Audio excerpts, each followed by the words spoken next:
you give him a chance, he has a great killer instinct. And this one, it's another dilemma, how much risk to take with black. One of the hardest things in chess, Tanya. To make that decision, right? Because it's a tightrope to walk on. This is, of course, a learning experience. He'll be back in these types of tournaments in future. The players awaiting the gong to start the round, Tanya. The tradition in Wijk is for a dignitary or special guest to start with a gong, and the handshakes. It looks like the penultimate round, round 12, has begun. Here we go.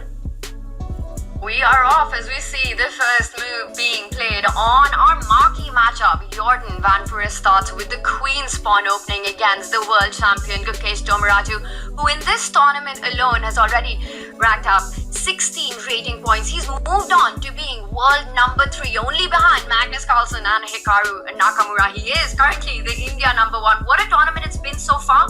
But David, the job isn't done. We know that it is these last 2 critical rounds. How many turnarounds and shocking results can happen? Gukesh needs to stay on top of his game. Exactly. Rating points come and go. Gukesh will be very proud of how he's done this tournament so far, but it is titles ultimately that the top players care about. And he's won a lot of titles in recent times, Gukesh. He's won the biggest title of all, the World Championship. But last year, this title eluded him. He fell in the final playoff game against Wijk, so definitely a score to settle for him. In the meantime, it is a Queen's Gambit declined. So a very solid start to this game from Gukesh. And what are you expecting from him? You must know him quite well, Tanya. He always seems to want to fight, always he's have to play these tension-packed games, but now we're so close to the finishing line. Do you think he's just going to take Jorden on head first, just go for complications, or if Jorden tries to force the draw, do you think he might just be a bit pragmatic here?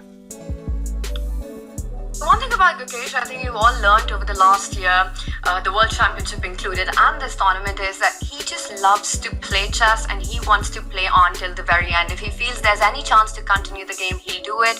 If the opportunity arises, he will take it to complicate matters. Right now, what we're seeing in the Queen's Gambit decline, an early bishop move by Gukesh instead of developing the knight. It feels like a more solid approach against the Queen's Pawn opening by the world champion here.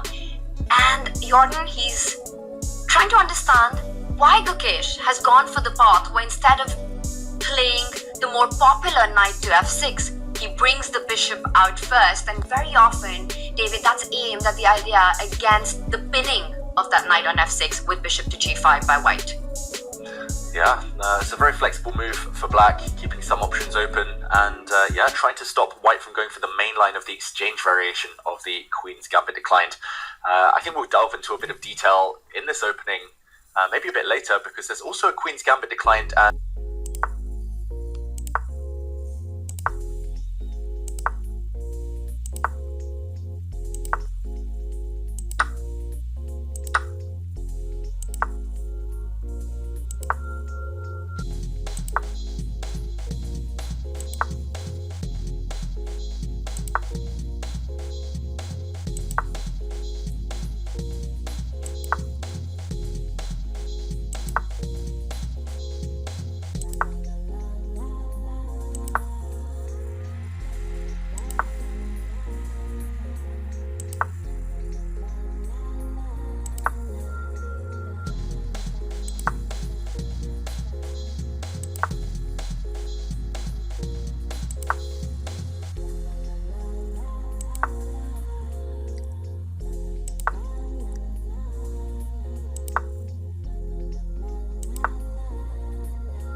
powerful of a move was that? Can you just break that down for us?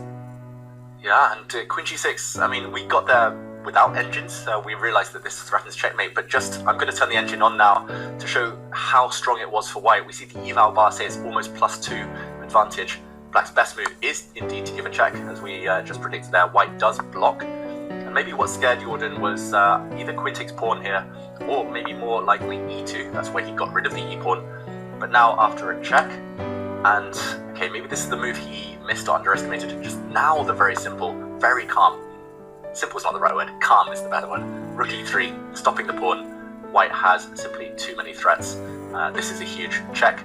If queen takes pawn now, for example, then white gives a check, another check, and will win after this one. So a bit of calculation was needed, Tanya. He didn't put in the time, Jorden, but this would have been over because now you sidestep with the king, apparently, and the rook joins the fun. And indeed, it was totally winning for Jorden van Foreest if he had stopped, if he had calculated. Instead, we see this position after rook takes pawn, the mistake, miss, and it's about to be a draw, most likely. I think that explains everything. While Gukesh was thinking about the rook retreat, Jorden was calculating this line, and it is a pretty complicated one, right? Queen g6 feels like a very powerful move, but you reach that spot of e2, you realize you can't pick up that black queen on e8 as simply with a check, because black will counter queen that e-pawn, and then it's so easy as a human to miss the idea of rook e3 in that position. A simple move and the line doesn't even stop there. So very possible that Jorden saw it up till this point, left it, and then just immediately decided in this position rook f3 also lands up with e2, so you have to get rid of that e3 pawn. He picks it up, and David, not just Jorden, Gukesh calculated that line through as well and thought he had enough chances to survive after e2, the mess that we saw that would ensue on the board. And this is where we are once the players have chosen their path, and now we see the repetition, and there it is, queen c8 check, Gukesh with the handshakes, an absolute roller coaster of a game, so many twists and turns, and looking at it, it looks like Jordan's the one who's not very happy with the outcome. What a fight this was, ends peacefully, the game itself, anything but peaceful. Yeah, I mean, there were so many twists and turns in that game alone, so many brilliant moves. It's rare to see just so many wonderful ideas for both sides, and a game fizzle